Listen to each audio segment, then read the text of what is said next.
पृथ्वी में स्थित सभी जीवों में मनुष्य सर्वश्रेष्ठ है। यद्यपि मनुष्य से अधिक विशालकाय, शक्तिशाली एवं अन्य गुणों से युक्त प्राणी इस सृष्टि में भरे पड़े हैं, परंतु मनुष्य ने ऐसे जीवों पर भी बड़ी आसानी से विजय प्राप्त कर अपनी सर्वश्रेष्ठता निर्धारित की है। यह मानव मस्तिष्क की प्रकृति के रहस्यों को जानने की उत्कृष्ट इच्छा का परिणाम है। मानव मस्तिष्क किसी भी अन्य प्राणी की तुलना में सर्वाधिक एक विकसित होता रहा है, जिसके प्रभाव से अनादिकाल से उसके मन में अनेक भावनाएं उत्पन्न होती हैं, जैसे सुख दुख आदि। वह प्रकृति के रहस्यों की अन्वेषण करना चाहता है। हर वस्तु अथवा घटना को देखकर उसके मन में सहज प्रतिक्रिया होती है। वास्तव में धरती पर सारे आविष्कार मानव मन की इस उत्सुकता के ही शुभ परिणाम है। मनुष्य आदिकाल से ही आकाश की ओर आकर्षित होता रहा है। यद्यपि आदिकाल में मनुष्य ज्ञानी था, परंतु मनुष्य को क्रमिक विकास द्वारा उसने अपने अनुभवों की संचेतना से नए नए रहस्योद्घाटन किए हैं। कला, ज्ञान, विज्ञान, भाषा इत्यादि क्षेत्रों में मनुष्य का विकास हुआ है। इस प्रकार से मनुष्य ने अन्य अनेक विषयों में पारंगतता हासिल की है। इन विषयों में से एक ज्योतिष शास्त्र भी है। आकाश का पर्यवेक्षण, विभिन्न तारों, ग्रहों और नक्षत्रों की स्थिति, उनमें आने वाले क्रमिक परिवर्तन, ऋतुओं में परिवर्तन इत्यादि के ज्ञान द्वारा ज्योतिष शास्त्र का प्रारंभिक विकास हुआ। वास्तव में यह शास्त्र इतना पुरातन है कि इसका जन्म का पता लगाना असंभव प्रतीत होता है।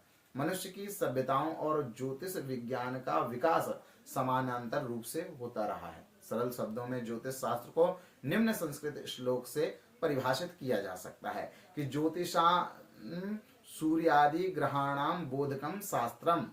उपरोक्त श्लोक का अर्थ है नवग्रहों एवं नक्षत्रों के विषय में विवरण देने वाला शास्त्र ज्योतिष शास्त्र कहलाता है। पृथ्वी, सूर्य इत्यादि ग्रहों को भी सौरमंडल की परिक्रमा करते देखा गया है।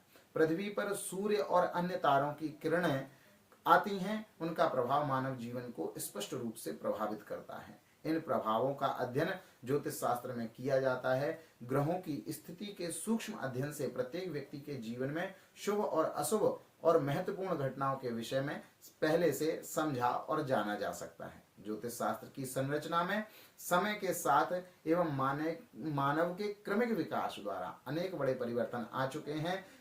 अब ज्योतिष शास्त्र में संपूर्ण खगोल शास्त्र, परिकल्पनाएं एवं फलित शास्त्र का अध्ययन, विवेचन एवं उपयोगिता अनेक वर्तमान संदर्भों में महत्वपूर्ण है। भारतीय संस्कृति का मूल आधार वेद है। वेद से ही हमें अपने धर्म और सदाचार का ज्ञान प्राप्त होता है। हमारी पारिवारिक, सामाजिक, वैज्ञानिक एवं दार्शनिक विचारधाराओं के स्रोत भी वेद ही हैं। भारतीय विद्याएं जो हैं वेदों में प्रकट हुई हैं। वेदों के 6 अंग कहे गए हैं: शिक्षा, कल्प, व्याकरण, निरुक्त, छंद जो है और ज्योतिष। इन्हें षड वेदांगों की संज्ञा दी गई है। वेदों का सम्यक ज्ञान कराने के लिए इन 6 अंगों की अपनी विशेषता है।